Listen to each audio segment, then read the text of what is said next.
민주당에게 엄중히 한번 묻고 싶어요. 이재명이 대한민국의 절대 가치입니까? 민주당이 해야 할 정치는 도대체 에너지 산업이 왜 이렇게 왜곡돼 있는지, 시장이 왜 이렇게 왜곡돼 있는지, 그리고 그 부담이 왜 서민들에게 전이되는지에 대한 국정감사는 바로 이때 하는 겁니다. 민주당, 이재명이 절대 가치 아닙니다. 반드시 정신 똑바로 차려야 됩니다.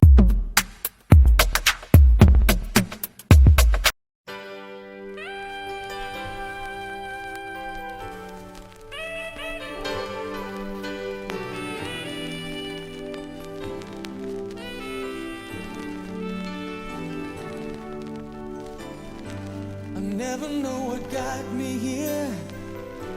As if somebody led my hand. It seems I hardly had to steer. My course was planned. And destiny, it guides us all by its every rise and fall. But only for a moment, time enough to catch our breath again. Just another piece of the puzzle, just another part of the plan. How one life touches the other, it's so hard to understand. So we'll walk this road together, try to go as far as we can. And we've been waiting for this moment in time ever since the world.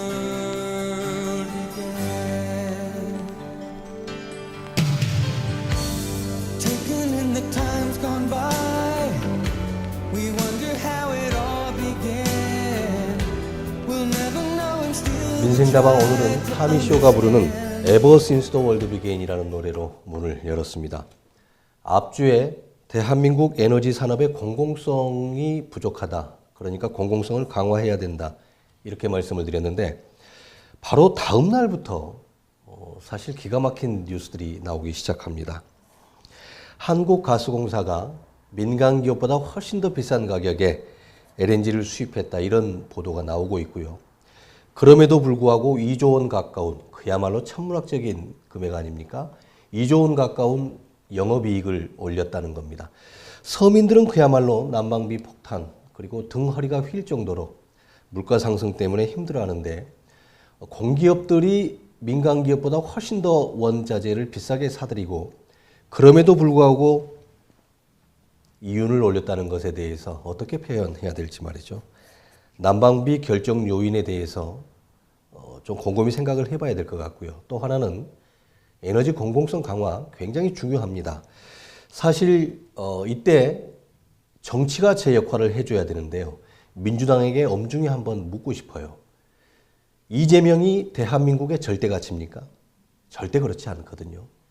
민주당이 해야 할 정치는 도대체 에너지 산업이 왜 이렇게 왜곡돼 있는지, 시장이 왜 이렇게 왜곡돼 있는지, 그리고 그 부담이 왜 서민들에게 전이되는지에 대한 국정감사는 바로 이때 하는 겁니다. 특검도 바로 이때 필요한 것이거든요. 민주당, 이재명이 절대 가치 아닙니다. 반드시 정신 똑바로 차려야 됩니다. 자, 오늘 민생다방 아파트 가격 하락에 대해서 좀 얘기를 나눠볼까 합니다. 자, 너무 빠르고 그리고 너무 큰 폭으로 하락하는 것 아니냐. 특히 영끌, 그러니까 뭐 영원까지 끌어모아서 말 그대로 이제 있는 빚 없는 빚 끌어모아서 아파트를 구입했던 사람들에게는 그야말로 충격적인 상황들이 계속 이어지고 있지 않습니까? 사실상 패닉이라고 봐야 되는데요. 일부에서는 50% 뭐 절반 가까이 아파트가 떨어졌다 이렇게 얘기를 하고 또 역전세난 때문에 그러니까 아파트를 팔아도 전세보증금을 돌려주지 못하는 상황도 우려가 되고 있습니다. 근본적인 문제를 좀 짚어봐야 될 것 같습니다. PIA 지수가 있습니다. 그러니까 한 가게가 1년 동안 얼마를 벌어들이느냐 그리고 그 수입으로 아파트를 구입하는데 어느 정도 시간이 걸리느냐 이걸 좀 평가하는 지수인데요. 대한민국이 20년 가까이 됩니다. 19년 뭐 몇 개월 정도 됐었거든요. 최근에 아파트 값이 많이 떨어지면서 이제 12년대로 내려왔다고 그래요. 저는 그 가계소득, 그러니까 얼마를 벌어들이는가 하는 평균치에 대한 왜곡이 좀 있다 이렇게 봅니다. 지금 대한민국 최저임금이 있지 않습니까? 거기에 약 20% 정도 가중치를 뒀다고 봤을 때 여전히 15년에서 20년 가까이 한 푼도 쓰지 않고 1년 동안 벌어들인 돈을 그야말로 한 푼도 쓰지 않았을 때 아파트 한 채 구입할 수 있는 것이거든요. 그러면 이건 시장에 왜곡되어 있는 것이죠. 굉장히 잘못되어 있는 겁니다. 그리고 정책과 행정이 잘못되어 있는 것입니다. 최소한 1년 동안 벌어들인 돈을 한 푼도 쓰지 않았을 때 약 7년에서 8년 정도 모으면 구입할 수 있는 게 아파트 가격이어야 된다. 저는 이렇게 보고요. 하락폭과 속도가 너무 빠른 것 아니냐. 저는 아주 자연스러운 현상이라고 봅니다. 그동안 너무 급하게 올랐단 말이에요. 또 하나는 기존의 60대, 50대 그리고 70대의 연세 드신 나이 드신 분들하고 지금 20대, 30대 나이 젊은 층들하고 경제관이 굉장히 다릅니다. 실제로 비트코인이라든가 가상화폐 같은 경우에는 실물 경제는 아니지 않습니까? 예를 들어서 아파트는 실물 자산이란 말이죠. 그런데 비트코인이나 가상화폐 같은 경우에는 실제로는 만질 수 없는 자산 아닙니까? 그리고 어떤 평균치를 확인할 수 없는 자산인데도 불구하고 젊은 친구들이 대거 비트코인이나 가상화폐에 뛰어들었지 않습니까? 그러니까 실물 경제에 대한 부정심리가 좀 있는 거예요. 예를 들어서 10억이라는 돈을 대출을 받아서 아파트를 구입할 것이냐, 또는 10억이라는 돈을 빌려서 가상화폐라든가 비트코인 뭐 여러 가지가 있겠죠. 투자할 것이냐라고 물어봤을 때 MZ세대는 이렇게 얘기를 할 겁니다. 돈이 되는 곳, 수익이 나는 곳에 투자할 것이다 이렇게 얘기를 할 거예요. 그러니까 안정성보다는 수익성을 좀, 그러니까 리스크도 위험성도 좀 감수하더라도 큰 이익을 얻는 곳에 배팅하는 것이 MZ세대의 특징입니다. 그리고 뭐 아파트라든가 소위 얘기하는 부동산보다는 유동자산을 더 추구합니다. 그러니까 수익이라든가 회전이 굉장히 빠른 이런 자산들을 추구하기 때문에 앞으로 대한민국에서 아파트의 매력도는 낮아질 수밖에 없다. 그러니까 아파트 가격이 바닥을 찍고 상승하기에는 상당한 시간이 필요하고 또 인식이 바뀌어야 된다는 것입니다. 지금 MZ세대의 인식이 바뀌지 않으면 기존에 나이 드신 분들이 갖고 있는 아파트는 결국 언젠가는 하락할 것이기 때문에 그분들이 이제 돌아가시면 그 아파트는 또 누가 구입을 해줘야 되는 거지 않습니까?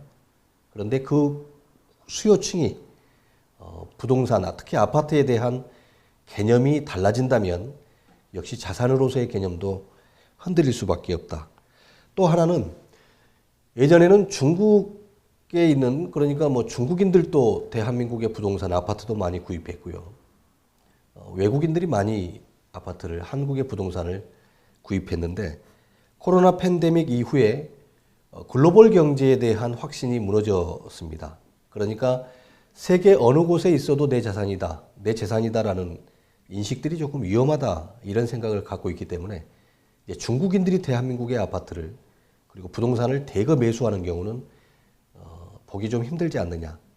또 하나는 중국 자체도 아파트 가격이 엄청나게 하락을 했습니다. 그러니까 중국 아파트가 훨씬 더 투자 매력으로 봤을 때는 높지 않냐 이런 생각을 하게 됩니다.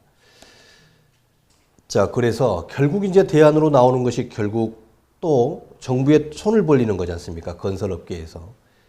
아파트가 팔리지 않으니까 건설업체가 위험하다. 건설회사가 부도날 수 있다. 그러면 PF, 우리가 뭐 프로젝트 파이낸싱이라고 그러지 않습니까? PF에 연결되어 있는 금융권들도 위험하기 때문에 건설 경기를 다시 살려야 된다. 그러기 위해서는 팔리지 않는 미분양 아파트 좀 사달라는 거 아닙니까? 이게 벌써 몇 번째입니까? 지금 미분양 아파트가 약 7만 세대 가까이 된다고 지금 나오고 있지 않습니까? 그러면 대한민국에서 아파트, 미분양 아파트가 가장 많았을 때가 뭐 약 18만 세대 정도 됐을 때입니다. 거기에 비하면 3분의 1 정도밖에 되지 않는 거고요. 또 아파트 가격 앞으로 떨어지려면 한참 남았다. 저는 이렇게 봅니다. 그런데 벌써 건설회사들이 팔리지 않는 아파트를 정부가 좀 사달라고 얘기하는 것은 얼마나 허망하고 어이없는 일입니까? 그동안 아파트 값이 정말 하늘 높은 줄 모르고 고공행진할 때 그 많은 수익금은 어디로 간 것입니까? 그렇게 돈 벌 때는 건설회사에서 사회에 기여하고 아파트 값이 너무 높으니까 우리가 너무 많은 돈을 벌어들이니까 기업 이윤을 좀 낮추겠습니다. 그러니까 아파트 가격을 좀 내리겠습니다. 이렇게 했던 건설회사가 한 군데도 없지 않습니까? 대한민국 경제가 살아나기 위해서는 망할 기업은 빨리 망하는 게 좋습니다. 흔히 좀비 기업이라고 얘기를 하는데요. 자기 자본 거의 없이 PF 대출 일으켜서 땅 사고 아파트 올려서 어마어마한 돈을 벌겠다는 일확천금을 꿈꿨던 건설회사들은 당연히 망해야 되는 것입니다. 정부가 정신을 똑바로 차려야 됩니다. 자, 공공재로서 주거 개념을 확립시키는 것은 나름대로 좀 찬성합니다. 그러니까 집이 없는 서민들을 위해서 정부가 아파트를 구입해서 그 집 없는 서민들에게 또 청년들에게 신혼부부들에게 아주 저렴한 가격에 공급하는 것은 저는 찬성합니다. 그리고 많은 분들도 아마 동의를 하실 거예요. 다만 이때 기준은 국민들과 그리고 시장이 수긍하고 인정할 수 있는 선에서 구입이 돼야 된다는 것입니다.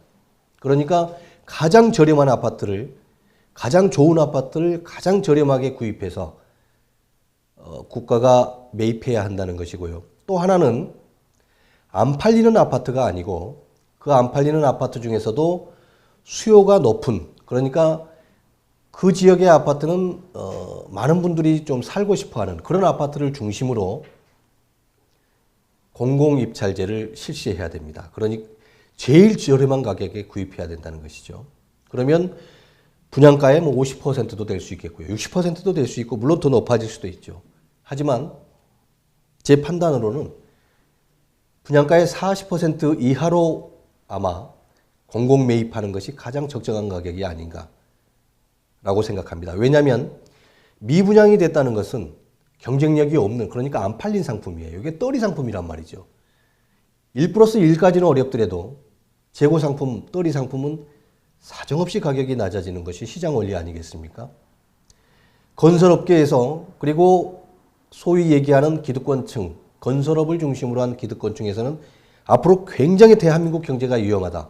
아파트가 무너지면 대한민국이 무너질 것처럼 얘기할 거란 말이에요. 하지만 정말 돈 없는 서민들은 이미 아파트 갖고 있지 않습니다. 그러니까 그분들이 살아가는 데는 이전에도 가난했고 지금도 가난한데 앞으로 조금 더 배고프다고 그래서 그분들이 달라질 건 없거든요. 있는 사람들 돈이 건설업계 아파트를 무분별하게 지었던 건설회사들이 부도나는 것은 너무나 당연한 수순이다. 정부는 시장의 원리를 그리고 국민의 감정을 무너뜨려서는 안 된다는 것을 말씀드리고 싶습니다. 오늘 민생다방 아파트값 폭락에 대해서 말씀을 드렸습니다. Taken in the times gone by, we wonder how it all began. We'll never know and still we try to understand.